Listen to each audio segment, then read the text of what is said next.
जय गुरुदेव। गुरुर्ब्रह्मा गुरुर्विष्णु गुरुदेव महेश्वर, गुरु साक्षात परब्रह्म तस्मै श्री गुरुवे नमः। गुरु के चरणों में बारंबार वंदन कर हम आज इस इकाई को शुरू करते हैं।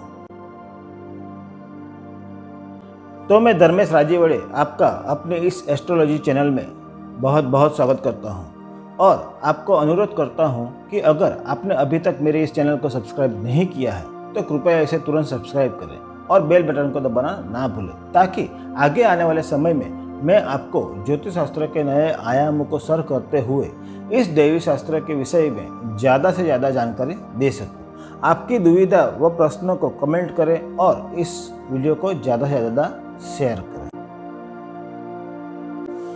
हम जब हमारे जीवन में हो रही समस्या का समाधान करवाने किसी ज्योतिषी महाराज या गुरु के पास जाते हैं तो वह हमारी जन्म कुंडली में बने ग्रहों की युति, प्रतियुति तथा योगों द्वारा कुंडली विश्लेषण करते हैं। पर क्या आपको पता है कि इन ग्रहों के इस अति प्रभावशाली युति प्रतियुति के परिणाम उनके बीच के नैसर्गिक शत्रुता मित्रता के संबंध पर होता है। प्राथमिक स्तर पर ज्योतिष से ज्ञान प्राप्त करने वालों के लिए इन ग्रहों के बीच के शत्रुता मित्रता के संबंध को याद रखना बड़ा ही कठिन होता है। पर यहाँ मैं पुरातन में घटित कुछ कथित कहानियों के द्वारा उन ज्योतिष जिज्ञासुओं के लिए इन्हें याद रखना आसान कर दूंगा। जैसे एक कहानी के अनुसार सूर्य और शनि के बीच पिता पुत्र का रिश्ता होते हुए भी दोनों के बीच नैसर्गिक शत्रुता का संबंध है। इसके पीछे की कहानी के अनुसार सूर्य की पत्नी संजना सूर्यदेव के तेज ताप को सहने में असमर्थ महसूस करती थी। तो संजना सूर्यदेव के तेज ताप को सहने की शक्ति प्राप्त करने हेतु सूर्यदेव को सूचित किए बिना तपस्या करने जाने से पहले अपनी छाया प्रतिकृति को सूर्यदेव के पास छोड़ तपस्या करने चली गई। सूर्यदेव छाया को अपनी पत्नी संजना ही समझते रहे और उन्हें पुत्र रूप में शनि की प्राप्ति हुई। शनि के कुरूप को देखकर सूर्यदेव के क्रोधित होने पर उन्हें छाया और संजना का भेद पता चला तथा उन्होंने शनि को अपने पुत्र के रूप में अपनाने से मना कर दिया और इस तरह उनके बीच शत्रुता हुई। वैसे ही सूर्य चंद्र और राहु केतु के बीच की शत्रुता के कारण में एक प्रचलित कहानी के अनुसार समुद्र मंथन से निकले अमृत को जब मोहिनी रूप लेकर भगवान विष्णु जी देवों को बांट रहे थे, तब स्वरभानु नामक असुर देवों की इन चाल को जानकर देव रूप धारण कर उनके बीच जाकर छुप गया। जब देव रूप धारण किए स्वरभानु अमृत ग्रहण कर रहे थे, तब सूर्य और चंद्र ने उसे पहचान कर उजागर कर दिया। तभी क्रोधित अवस्था में मोहिनी रूप में हाजिर विष्णु जी ने अपने सुदर्शन चक्र से स्वरभानु का सिर विच्छेद कर दिया। इस तरह स्वरभानु के अमृत की कुछ बूंदें ग्रहण करने के कारण जीवित सिर वाले भाग को राहु का और मृत अवस्था को प्राप्त हो रहे तड़पते धड़के हिस्से को केतु कहा गया और राहु केतु दोनों सूर्य चंद्र के शत्रु हो गए।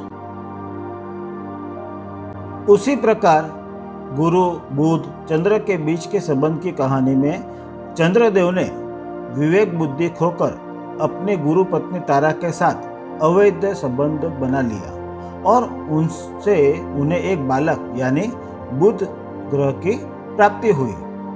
अपनी गलती का बोध होते ही गुरु पत्नी तारा और चंद्र ने पश्चाताप के लिए शिवजी की शरण में गए।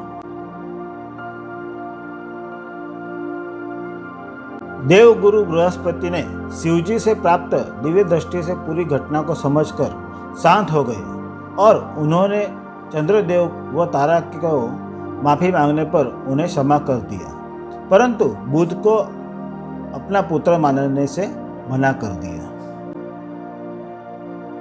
चंद्रदेव को अपनी भूल का पछतावा होने से उन्होंने बुध को पुत्र के रूप में स्वीकार कर लिया, किंतु पिता चंद्र की इन हरकतों से नाराज बुध चंद्रदेव को अपने पिता के रूप में अपना ना सके।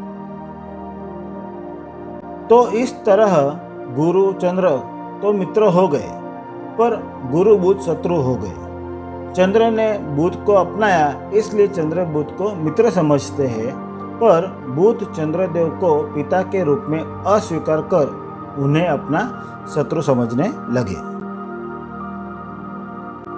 मंगल शनि के शत्रुता भाव के पीछे भी ऐसी ही एक कहानी है।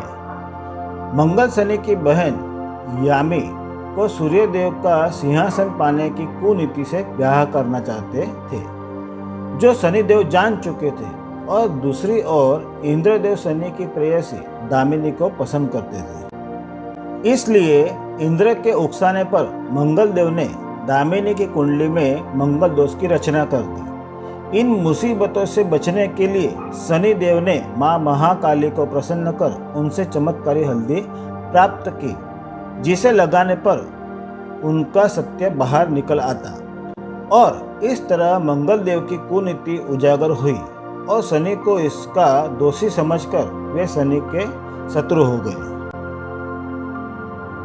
मंगल राहु के शत्रुता में मंगल देव देवों के सेनापति है और राहु असुरों के सेनापति है। इस तरह दोनों ही शत्रुता के भाव लिए लड़ते रहते हैं। इस तरह इन कथित कहानी को याद कर उनके नैसर्गिक संबंधों को याद रख सकते हैं। जय गुरुदेव।